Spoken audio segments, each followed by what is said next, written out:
Hello guys, Zimiau here. Ever wandered around the spooky forest of Darkwood and stumbled upon a big chapel surrounded by dead vegetation?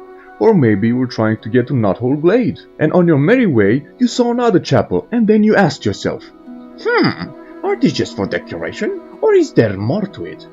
Well, of course it is! It has quests, rewards, 10 wenches and a cat. So, let's investigate.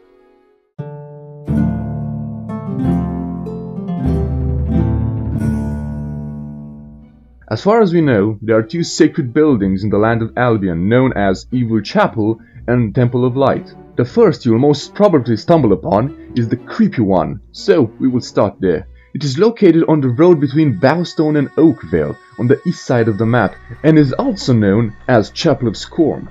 At first glance, the architecture seems inspired by the Gothic, with round, non-characteristic windows. The sun never shines upon this place, and a bunch of acolytes can be seen praying inside the building. You bring us no gifts. Through their aid, you can sacrifice any follower that you bring along to the god named Skorm.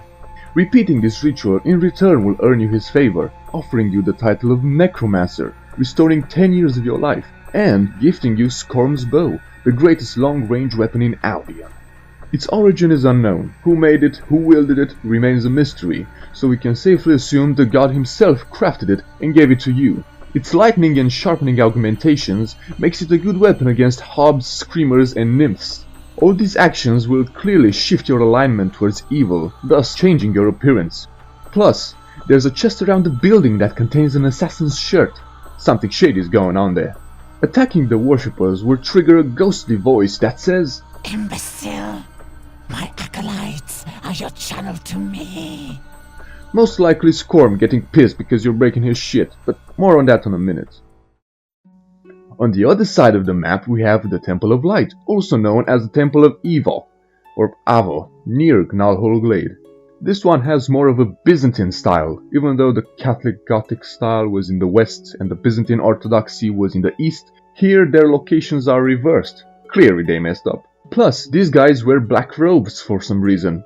I don't complain, most priests have black robes, just looks out of place. The chapel is more welcoming, being the opposite of the prior one.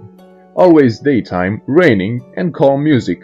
Feels like a wonderful spot to meditate, plus the mercenary that resides at the entry makes it look safe.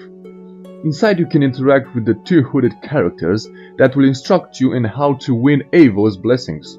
Plain and simple, you must donate gold. The bigger the amount, the more he likes you. Who wouldn't?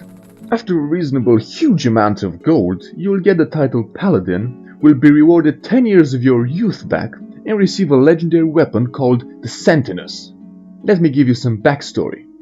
The Sentinus is an ancient weapon wielded by the bodyguard of William Black, the first Archon and ruler of Albion that wasn't a mean, corrupted motherfucker. How the mace got there remains a mystery, but it has silver and piercing augmentations, meaning it will do more damage against Balverines and undead, and pierce through the armor of trolls and screamers. That being said, if we pack our bags and travel to the north over the icy waters until we reach the northern wastes, we will stumble upon a small village called Snowspire Village. There resides a huge monument that was named Snowspire Oracle. This is important because it has knowledge about the two gods and how they came to be. 400 years ago, a ruthless merchant was traveling around the land to sell his wares, and on his long journeys stumbled upon two locations that were emanating strong willpower. One was peaceful and rejuvenating, and the other one was malevolent and terrifying. Thinking that this could bring him an extra coin or two, he decided to use his wealth to erect two temples and demanded gold from those who felt their power, giving rise to two now prominent mythologies. 200 years later, after their influence spread and gathered more followers, a holy war erupted to determine whose god is superior.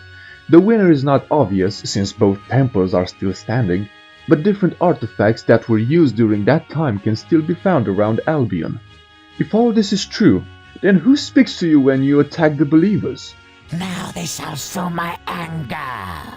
Who are the voices that you hear when entering the chapels? Welcome to the Temple of Light. Clearly not these guys, they sound completely different. Morality awaits those who donate. Maybe there is somebody behind this conveniently placed trip? Or maybe the strong will concentrations create the voices in your head. Who knows? So hopefully this sheds a light on the subject and gave the whole thing more meaning. If you're curious about other things, let me know in the comments and I'll see you in the next video. Thanks for watching.